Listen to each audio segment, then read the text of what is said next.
नमस्कार श्रोताओं, आज हम श्रवण करेंगे श्री बालाजी चरित्र का द्वितीय भाग। सर्वप्रथम उस सर्वोच्च शक्ति को साक्षात दंडवत, सभी श्रोताओं के हृदय में विराजमान अद्वितीय शक्ति को नमन।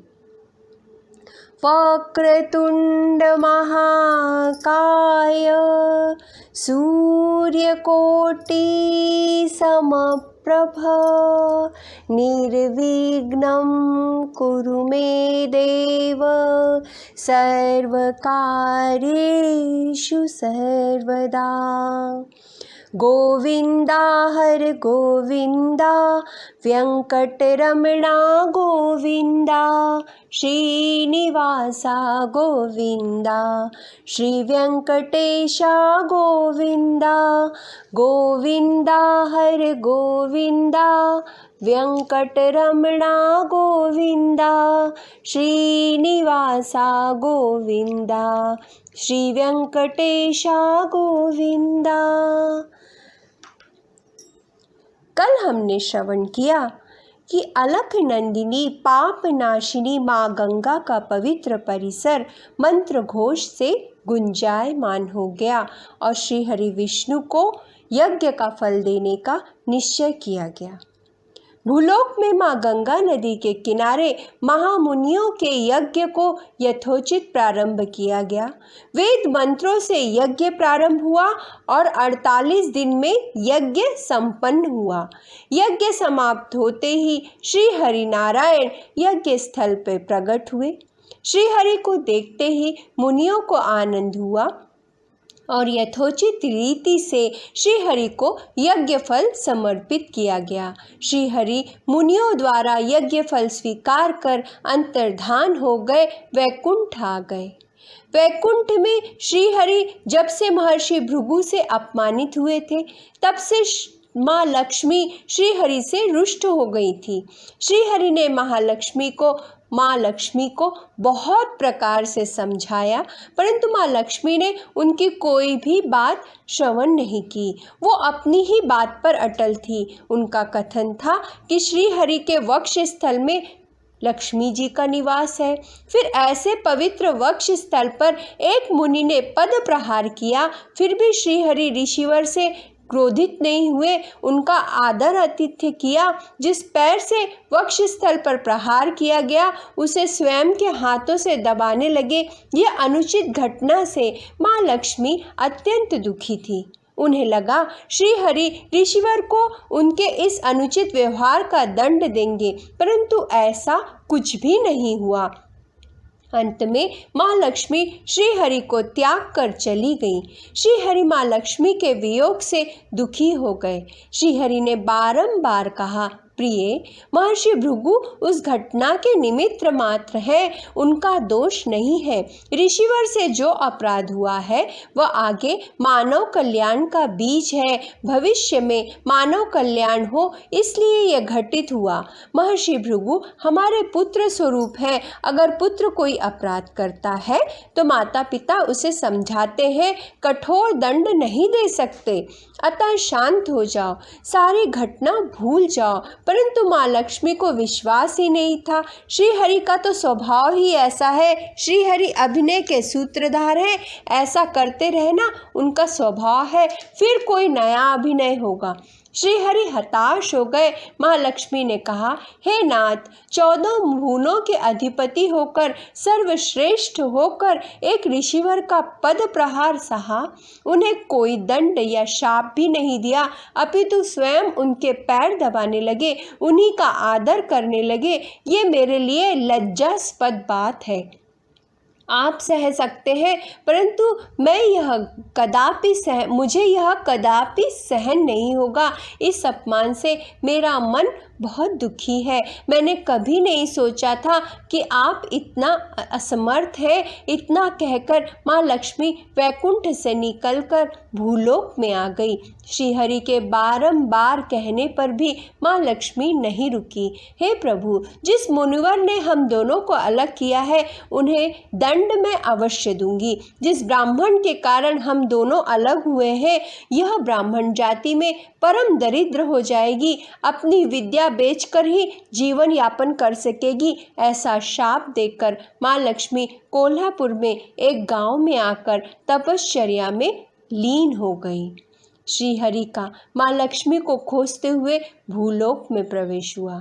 जब माँ लक्ष्मी ने वैकुंठ का त्याग किया था, वैकुंठ में दरिद्र देवता का तांडव होने लगा। महालक्ष्मी के बिना वैकुंठ भी कलाहीन हो गया। श्रीहरि की भी स्थिति वैसी ही थी। वैकुंठ वासियों में खलबली मच गई। जहाँ महालक्ष्मी नहीं होगी वहाँ अनर्थ का तांडव होता रहता है। सभी वैकुंठवासी श्रीहरि महाविष्णु के पास आए। सभी ने विनती की, हे महाप्रभु, श्री महालक्ष्मी के बिना वैकुंठ शून्य है। आप किसी तरह माँ लक्ष्मी को वापस लेकर आइए। वैकुंठ वासियों की विनती सुनकर श्रीहरि भी दुखी हुए और माँ लक्ष्मी को खोजते हुए भूलोक आए।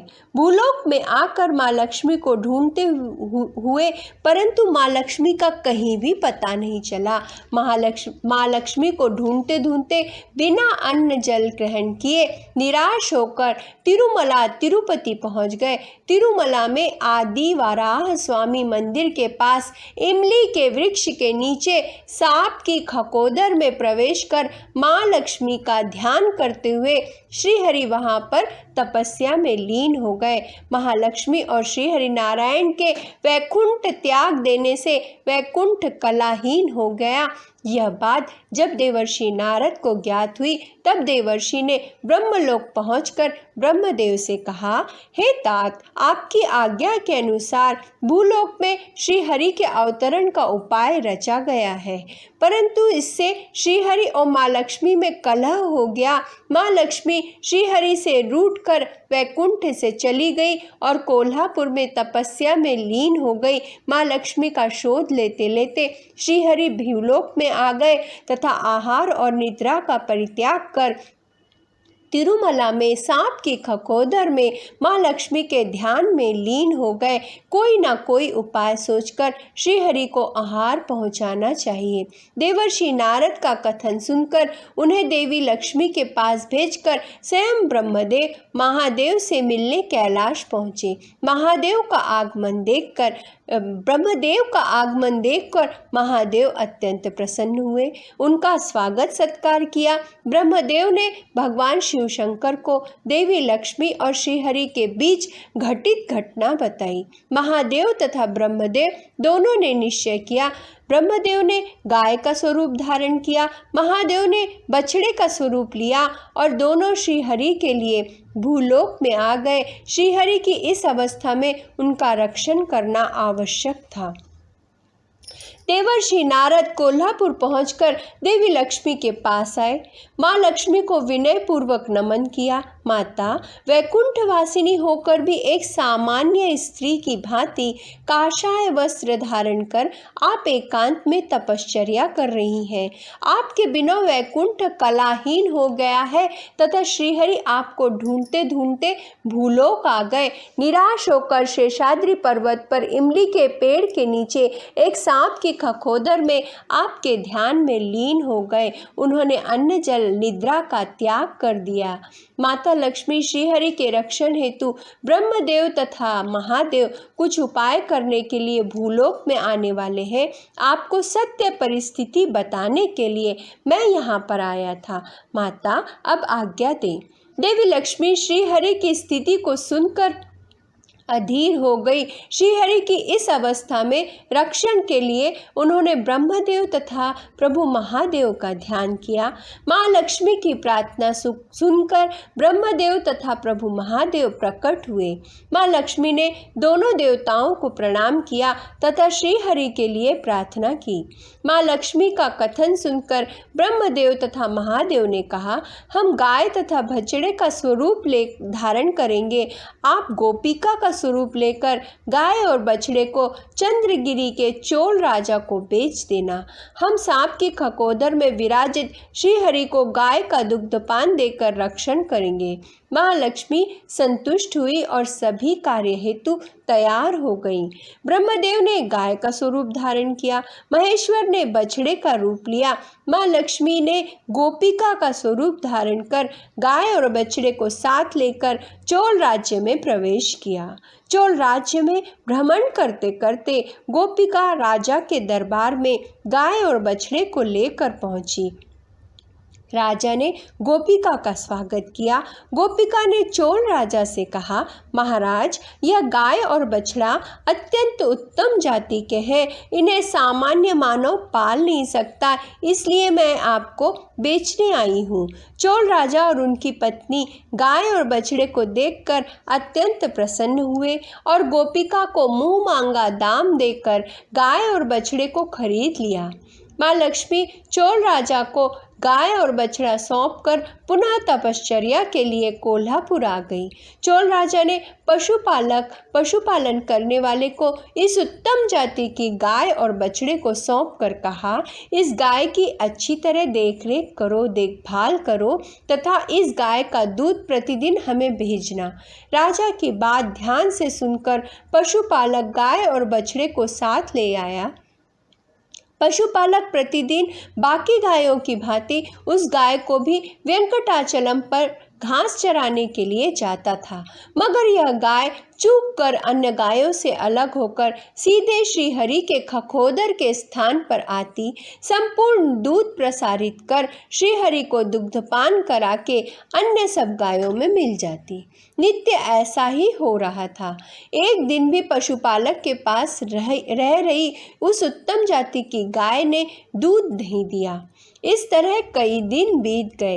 एक दिन भी पशुपालक गाय का दूध लेकर नहीं आया, अतः महारानी ने पशुपालक को राज दरबार में बुलाकर पूछा, तुमने तो गाय का दूध रोज लेकर आने का वचन दिया था, परंतु तुम एक बार भी दूध लेकर नहीं आए, क्या तुम स्वयं पी रहे हो या बेच रहे हो? महारानी ने कठोर स्वर में पूछा। उनकी बातों को सुनकर पशुपालक भयभीत हो गया और कांपते हुए जवाब दिया, महारानी, अन्य गायों की ही तरह जब भी मैं उस गाय को दूहने गया, उनके थन में एक बूंद भी दूध नहीं रहता। मुझे समझ में नहीं आता यह कैसी गाय है।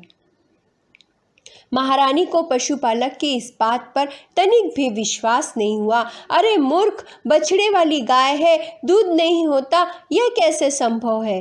तुम धोखेबाज हो। अब तक जो भी हुआ हो, कल गाय का दूध अवश्य लाना। पशुपालक महारानी का आदेश सुनकर डर गया और वहां से वापस आया।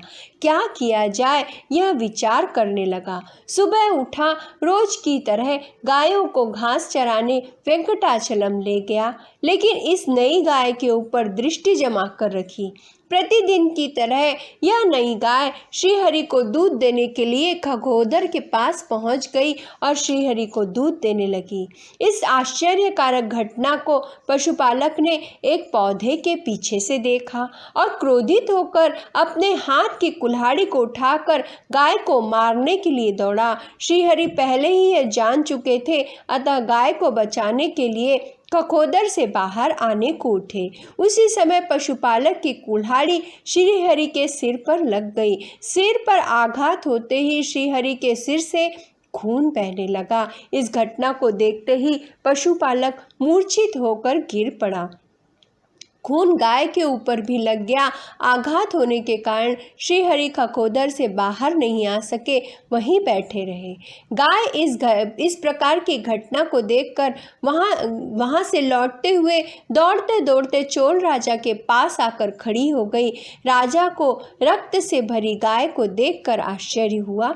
उस गाय ने राजा को अपने साथ आने का इशारा किया। चोल राजा उस संकेत को समझकर गाय के पीछे पीछे वेंकटाचलम आ गए। वहां बेहोश पशुपालक को देखा। खकोदर से किसी के कराहने का स्वर सुनाई दिया। उस आवाज को सुनकर राजा ने अपने रक्षकों को चारों ओर देखने को भेजा तथा खोजते खोजते स्वयं चोल राजा खगोदर के पास पहुंचा। उसमें श्रीहरि घायल होकर कराह रहे थे, उनके माथे से खून बह रहा था। ये समस्त घटना चौंका देने वाली थी। श्रीहरि के मुख पर अलौकिक तेज था, परंतु दुख की व्यथा उनके मुख पर स्पष्ट थी। राजा ने श्रीहरि को देखकर कहा, हे महापुरुष, आप कौन हैं? आपकी ये दशा कैसे हुई? अनजाने में हुए अपराध के लिए क्षमा करिए। राजा की ये बात सुनकर श्रीहरि ने नेत्र उठाकर राजा को देखा और कहा, तुम मुझे देखना चाहते हो तो देखो। श्रीहरि ने अपना असली स्वरूप दिखाया।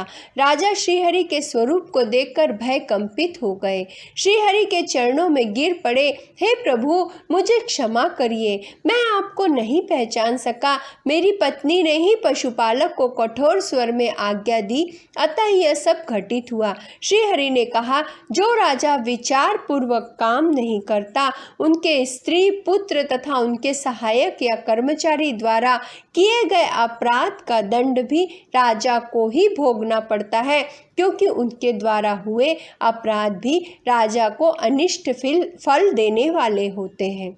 अतः राजा, तुम पिशाच हो जाओगे। श्रीहरि के वचन सुनकर चोल राजा दुखी हो गए और श्रीहरि से प्रार्थना करने लगे, स्वामी, मैं निरपराध हूँ, मुझे कुछ भी ज्ञात नहीं। मैंने पशुपालक को कोई आज्ञा नहीं दी और ना ही मेरी पत्नी ने इस तरह का कोई कार्य करने को कहा था। सत्य परिस्थिति तो अभी मुझे ज्ञात हुई, इसमें मेरा क्या दोष है? प्रभु श्रीहरि ने कहा, राजा की प्रजा द्वारा हुए अपराध का फल राजा को ही भोगना पड़ता है। तुम्हारे पशुपालक के अपराध से तुम अपराधी बन चुके हो, इसका फल तुम्हें ही अवश्य भोगना होगा। चोल राजा अत्यंत दुखी हो गए। हे नारायण, हे पुरुषोत्तम, मैं नहीं जानता था कि आप इस स्थान पर हैं, अन्यथा मैं स्वयं आपकी सेवा करता। मुझे क्षमा कीजिए प्रभु, मैं निरपराध हूँ। बारंबार श्रीहरि से प्रार्थना करने पर श्रीहरि नारायण ने कहा, राजन, मेरे द्वारा दिया गया शाप अटल है, इसे वापस लेने का अधिकार मुझे भी नहीं है। अतः तुम शापग्रस्त होकर इस शरीर को त्याग दो। अगले जन्म में तुम पुनः चोल वंश में आकाश राजा के नाम से उत्पन्न होने पर तुम्हारी पुत्री पद्मावती का विवाह मेरे साथ कर दोगे। उस उपलक्ष्य में एक अमूल्य वज्र किरीट को मुझे अर्पित करोगे, जिसे मैं हर शुक्रवार को धारण करूंगा। उस समय मेरे दर्शन से और शुभ कर्म से तुम्हें मुक्ति मिलेगी। इस प्रकार तुम शाप से मुक्त हो जाओगे। इस प्रकार श्रीहरि ने चोल राजा को शाप विमोचन उपाय बताया। मूर्छित होकर गिरा हुआ पशुपालक जब होश में आया, श्रीहरि को देखकर उनके चरणों में गिर पड़ा, रोने लगा, हे प्रभु, मैं मूर्ख हूँ, मुझे क्षमा कीजिए, अनजाने में किए गए अपराध से मेरी रक्षा कीजिए। पशुपालक चरण पकड़कर तरसते हुए प्रार्थना करने लगा। श्रीहरि ने पशुपालक से कहा, तुम निरपराधी हो, इसमें तुम्हारा कोई दोष नहीं, इसलिए तुम्हारी रक्षा की है। इस भूलोक में तुमने ही प्रथम बार मेरे दर्शन किए, इसी कारण इस अवतार में मेरे मंदिर में भी तुम्हारे वंश गोल्ल वंश वालों को ही पहली बार दर्शन मिलेगा। अब तुम निश्चिंत रहो। श्रीहरि की ये बातें सुनकर पशुपालक श्रीहरि से विदा लेकर चला गया। श्रीहरि द्वारा पशुपालक को दिए गए वरदान के अनुसार आज भी उसी वंश वाले श्रीहरि के प्रथम दर्शन कर रहे हैं। बाद में ही बाकी सारे कार्यक्रम हो रहे हैं। श्रीहरि को कुल्हाड़ी से प्रहार करने वाले पशुपालक वंशियों को वेंकटाचलम में आज भी हम देख सकते हैं। भूवराह मूर्ति का वृत्तांत। जब श्रीहरि अपने जख्म के उपचार तथा औषधि लाने के लिए बाहर निकले, तब वराह स्वामी ने उन्हें देखा तथा श्रीहरि विष्णु के ये दो स्वरूप देखकर वराह स्वामी को आश्चर्य हुआ। उन्होंने ईश्वर से वैकुंठ त्याग कर इधर भूलोक में आने का कारण पूछा। माँ लक्ष्मी के वियोग में उन्हें खोजने के लिए उन्होंने वैकुंठ का त्याग किया, ऐसा बताया। किया। श्री हरि ने आगे कहा, कलयुग समाप्त होने तक मुझे यहीं इस स्थान में रहने की इच्छा है। आपके पास मुझे कहीं तो भी आश्रम दीजिए। वराह स्वामी ने कहा, भूमि की कीमत दे, जमीन का उचित मूल्य दे तथा यहीं निवास करें। श्रीहरि ने कहा, मेरे पास अभी देने के लिए द्रव्य धन पर्याप्त धन नहीं है। देवी लक्ष्मी के परित्याग से वैकुंठ भी ऐश्वर्यहीन हो गया है, अतः मैं तुम्हें रोज दर्शन और नैवेद्य मात्र दे सकता हूँ। वराह स्वामी ने वो स्वीकार किया और 100 पग भूमि उन्हें रहने के लिए प्रदान की। इस प्रकार अपने भक्तों को संतुष्ट करने के लिए श्री वेंकटेश भगवान तथा वराह स्वामी भगवान दोनों ही एक साथ रहने लगे। ये वराह स्वामी कौन थे? ये श्री हरि का वराह अवतार जो भगवान विष्णु ने हिरण्याक्ष का अंत करने के लिए लिया था। पूर्व काल में जब सनकादिक मुनि सनातन और सनत कुमार नामक महामुनि श्री हरि के दर्शन हेतु वैकुंठ में आए, तब वैकुंठ के द्वारपाल जय और विजय ने इन्हें रोका।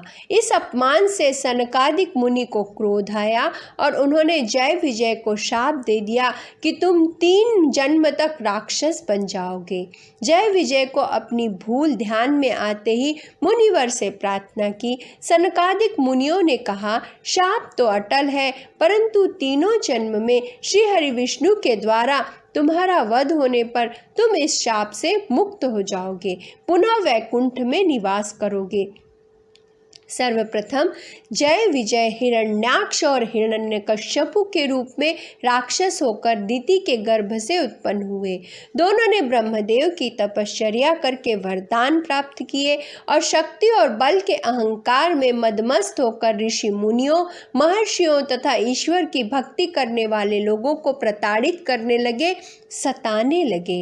हिरण्याक्ष ज्येष्ठ था, उसने पृथ्वी को ही ले जाकर पाताल लोक में छिपा दिया।